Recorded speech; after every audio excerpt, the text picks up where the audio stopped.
Olá, mulher de Deus, boa tarde, tudo bem com você? Glória a Deus! Olha só que maravilha, né? Agora, no finalzinho de tarde, a gente junta aqui na presença do Senhor.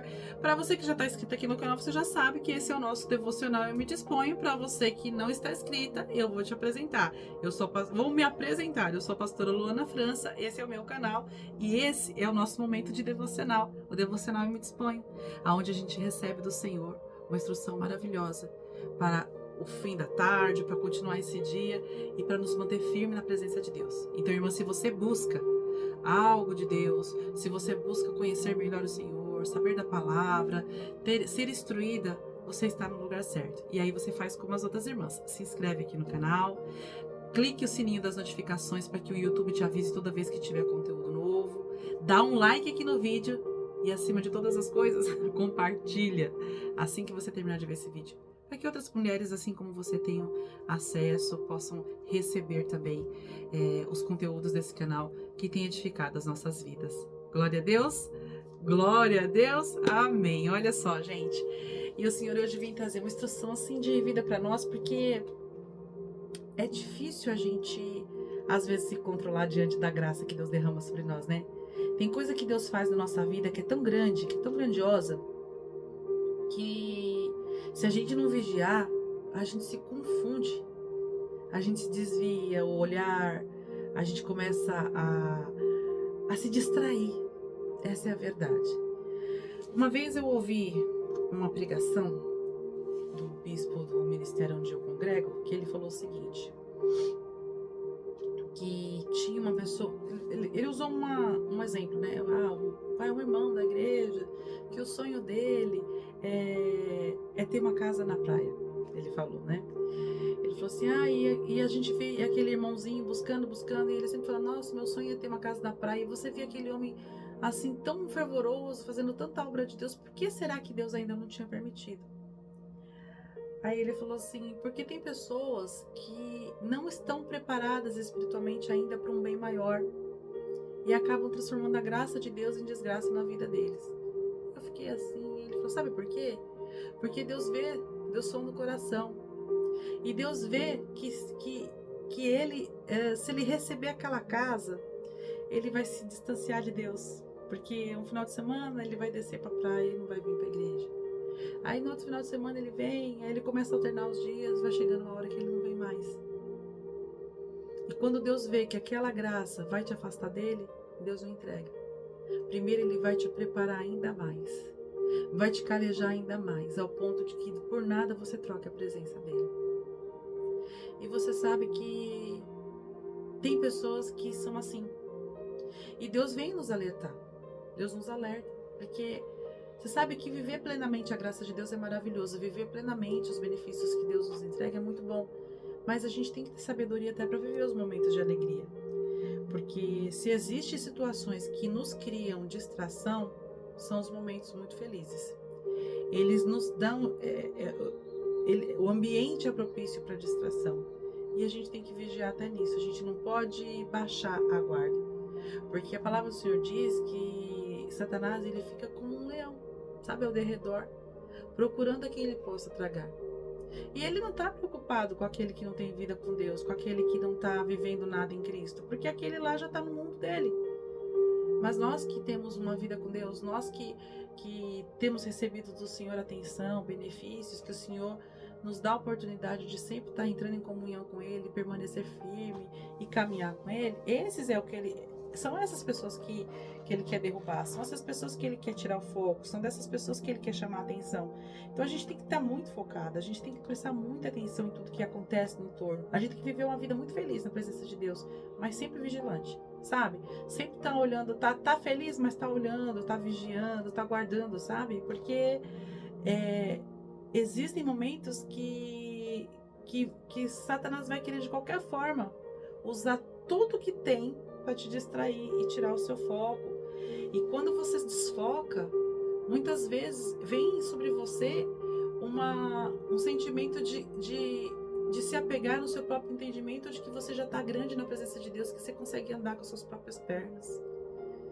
E às vezes dá ruim. Quer ver? Eu vou te dar um exemplo.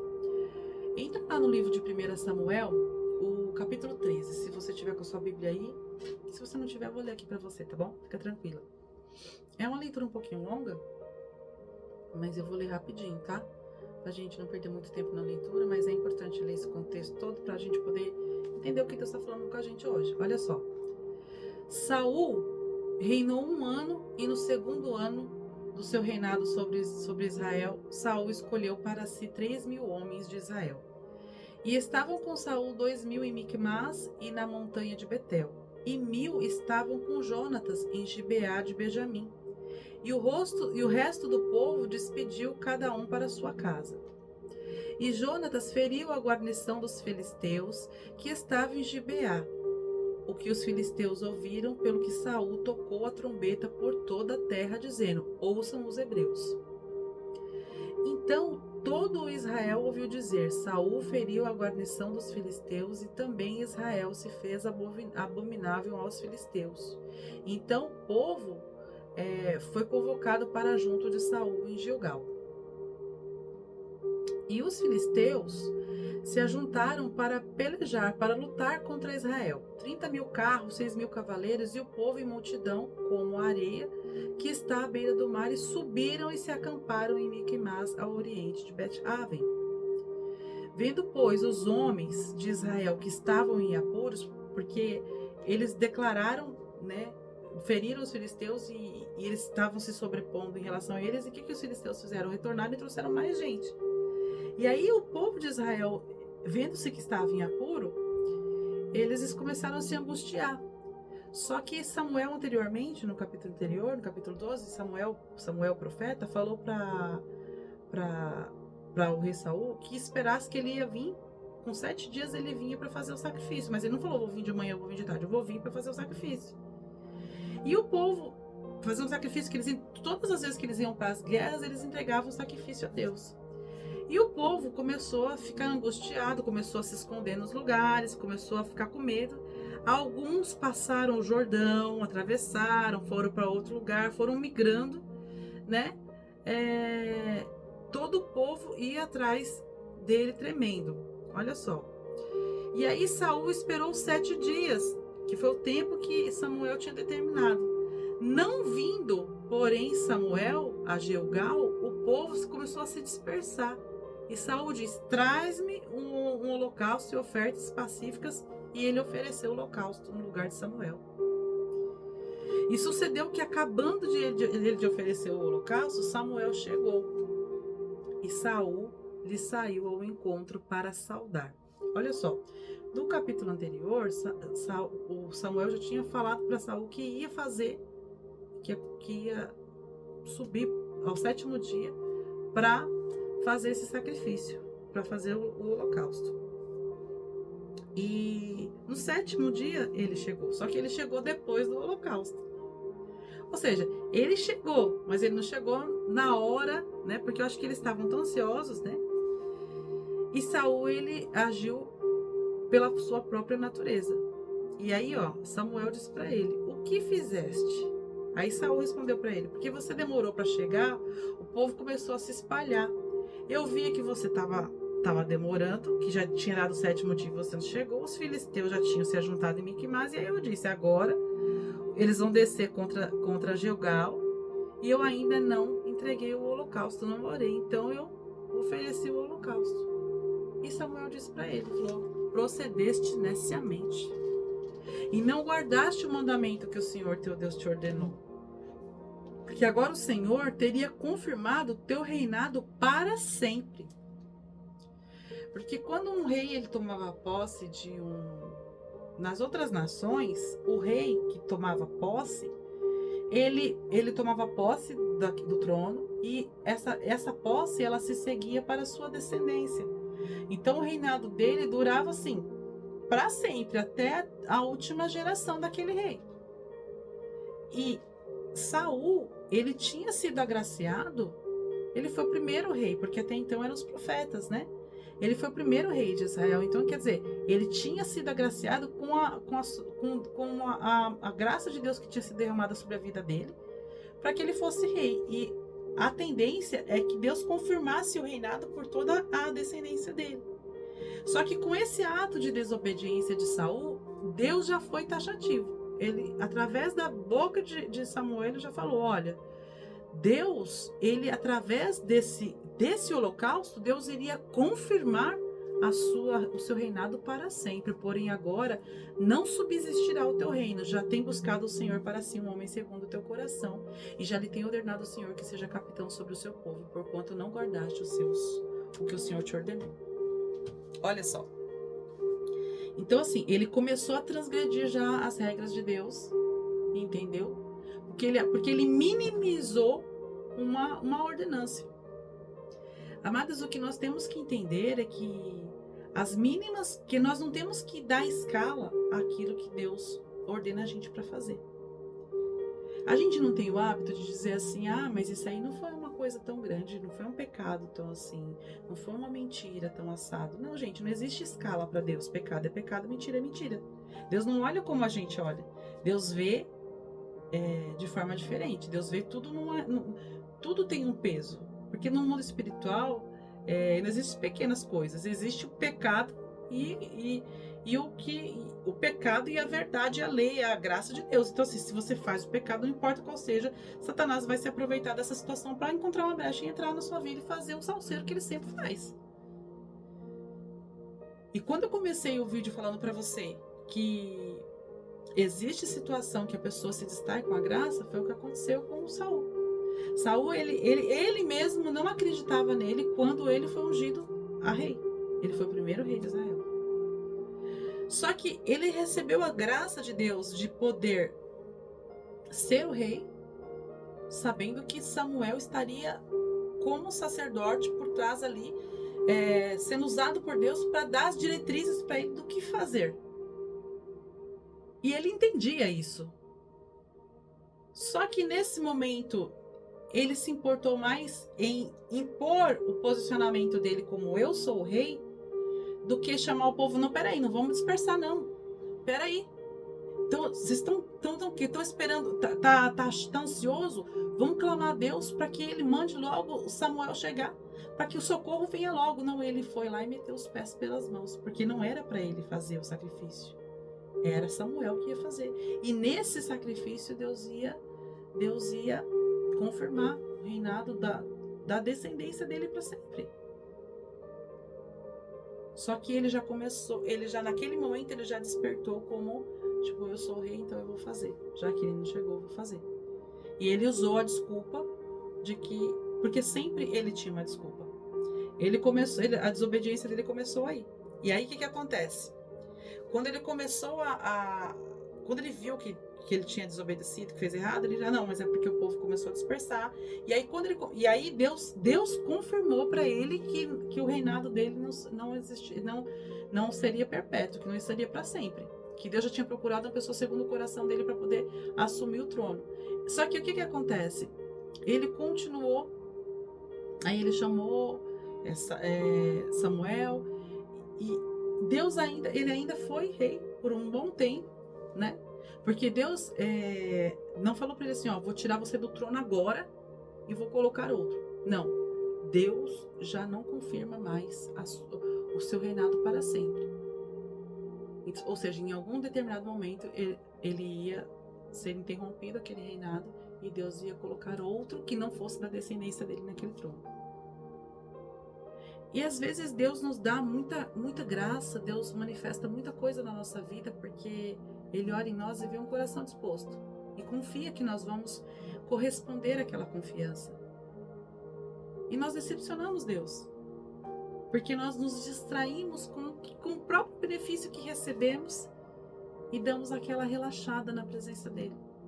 É onde se abrem brechas que interferem na nossa vida com Deus e começa a desviar o nosso olhar. Aí você fala: pastora, Deus se decepciona com a gente? Sim. Sabe por quê? Porque quando você abre a boca e diz que você crê em Deus, quando você começa a buscar, quando você se declara, quando você aceita Jesus na sua vida, Ele olha e vê que você é uma pessoa que abriu possibilidades para ter um diferencial de vida, para fazer diferente, não para ser melhor do que ninguém, mas para ser diferente. Então, muitas vezes, o que ele não espera do outro, que não declara ele como seu Deus e Senhor, ele espera de você, porque você declara ele como seu Deus e Senhor. Você usa a palavra dele muitas vezes para falar para as pessoas que você é uma mulher de Deus. Você e muitas vezes tem cumprido os estatutos dele. Então ele começa a acreditar mesmo e esperar de você. E ele fez um sacrifício muito grande por você, então é natural que ele espere algo de você. Até pelos benefícios que ele te concedeu. Ele espera algo de você. E aí às vezes você se toma, né, do seu domínio próprio, da sua, como que eu posso dizer assim, não, eu mereço isso, porque eu fiz isso. Olha só. E a palavra diz que a graça do Senhor é um favor imerecido. Entendeu? Então, quer dizer, ainda que a gente seja um servo que faça tudo de forma perfeita, ainda pela Bíblia a gente é um servo inútil. Porque a perfeição e a graça de Deus é tão grande que a gente não consegue alcançar um nível de excelência que seja compatível com tudo que Deus é. Então, ainda tudo que a gente faz é muito pouco. Mas a gente não pode se crescer diante de uma situação, achar que nós somos a super ungida, a Mulher Maravilha, que faz todas as coisas porque Deus nos agraciou com algo. Ai, tá vendo? Deus me deu porque eu sou ótima. Não, Deus te deu porque a graça dele se manifestou em você, a misericórdia veio. Entendeu? Então nós temos que ter esse olhar para que não venhamos nos distrair com as bênçãos que Deus nos entrega. Às vezes você tá com bênção retida porque Deus tá olhando seu coração e tá vendo que essa bênção vai fazer com que você se distraia. Pastora, mas como é que eu faço? Palavra, filha. Bíblia. Busca. Oração. Jejum. Propósito. Não tem outro. Joelho. Não tem. E assim, não é receita mágica. Não é impossível. É possível de se fazer. Não tem um cronograma para você seguir. Mas é isso. É busca, é palavra, é jejum, é oração, é joelho. Porque se você achar que, mas é muito difícil, amada, desculpa, para uma mulher que abre a boca e falar que é cristã, falar para mim que é difícil buscar, desculpa, não sei o que esperar. O momento da busca deve ser o momento mais prazeroso, o momento de oração mais prazeroso. É como comer. Você não consegue fazer as coisas se você... Eu não consigo começar meu dia se não fizer uma oração para Deus. Eu não consigo fazer o meu trabalho se eu não orar para Deus antes. Eu não posso fazer uma viagem sem consagrar a Deus esse caminho que eu vou trilhar agora. É como comer, é como respirar. Para o cristão tem que ser assim. Quando um cristão olhar e falar, não, hoje eu tô cansado, não quero orar, hoje eu tô cansado, não quero buscar, você tem que acender a lanterna vermelha, tá? Alguma coisa tá acontecendo. E é no mundo espiritual.